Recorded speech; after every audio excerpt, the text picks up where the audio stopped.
দীর্ঘদিন ডায়াবেটিসে অসুস্থ, fatty liver অসুস্থ ছিলাম। এখানে ট্রিটমেন্টটা নেওয়ার পরেই 3 দিন পরেই ডায়াবেটিস মাপি দেখিতে ডায়াবেটিস নেই। আলহামদুলিল্লাহ আলহামদুলিল্লাহ। বিসমিল্লাহির রহমানির রহিম।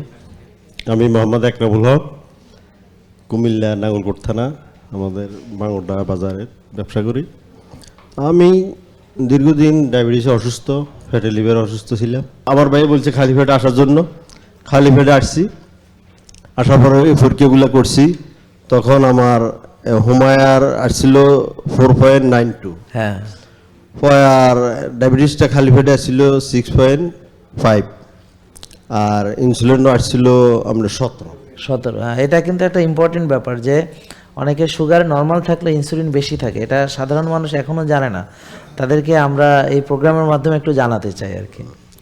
যাক, তবে আমি এখানে ট্রিটমেন্টটা নেওয়ার পরেই পরের দিন থেকেই নিয়ম কারণগুলা শুরু করে দিলাম। 3 দিন পরেই ডায়াবেটিস মাপি দেখিতে ডায়াবেটিস নেই। আলহামদুলিল্লাহ আলহামদুলিল্লাহ। আমি ওই নিয়মতান্ত্রিক ভাবে চলতেছি, ব্যায়ামগুলা আর্লি ঘুমানো, শ্বাসের ব্যায়াম, মানে রোদ লাগা, খালি গায়ে রোদ লাগানো।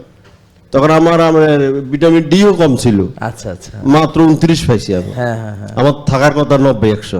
মাশাআল্লাহ মাশাআল্লাহ। তো এখন আমি যখন রোদ্রে নিয়মতান্ত্রিক ভাবে নাইকেল তেল লাগায় রোদ্রে আসছিলাম, পরে 3 মাস পরে আবার 80 পরীক্ষাগুলো করছি। ভিটামিন ডি চলে গেছে আমার 70-73। মাশাআল্লাহ মাশাআল্লাহ। আর পরে যাই, আর ডায়াবেটিস ফেব্রুয়ারি 24 তারিখে আসছি, ওই দিনটা বন্ধ করছি, অদ্যবধি পর্যন্ত আর খাইতে হয় না। আলহামদুলিল্লাহ আলহামদুলিল্লাহ। আর ফ্যাটি লিভারের ব্যাপারটাও আমার 2বারই মাপছি, কোন আমার আর ফ্যাটি লিভার নাই, আর নাই। আলহামদুলিল্লাহ, লিভার আছে, ফ্যাট নাই আর কি। মানে যে সমস্যাগুলো হইতো, গ্যাসের সমস্যা অতিরিক্ত হইতো, কারণ গ্যাসের ওষুধও খাইতে হয় না, ফ্যাটি লিভারের ওষুধও খাইতে হয় না, ডায়াবেটিস ওষুধও খাইতে হয় না। আমি মোটামুটি যে 1 বছর ওষুধ মুক্ত। আর বোনের কি কোনো সমস্যা ছিল? আর ওনারও ছিল ডায়াবেটিস আর হাই প্রেসার ছিল। হ্যাঁ, আমার থেকে ওনার কম ছিল, কিন্তু উনিও এখন ওষুধ মুক্ত। মানে আপনার সংস্পর্শে থাকা। তবে আমার হেল্প করে বেশি উনি। আলহামদুলিল্লাহ আলহামদুলিল্লাহ। আমার কিছু ঘাটতি হয়ে যায় এদিক সেদিক দাওয়াতের কারণে, আবার দাওয়া খাই ফেলি, ও আসলে বকাবকি শুরু করে দিই, তুমি আজ কিছু খাই আসছো বাইরে, আমার গুলো কেন খাও নাই। আমরা চাই এরকম বউ ঘরে ঘরে থাক, ঠিক আছে?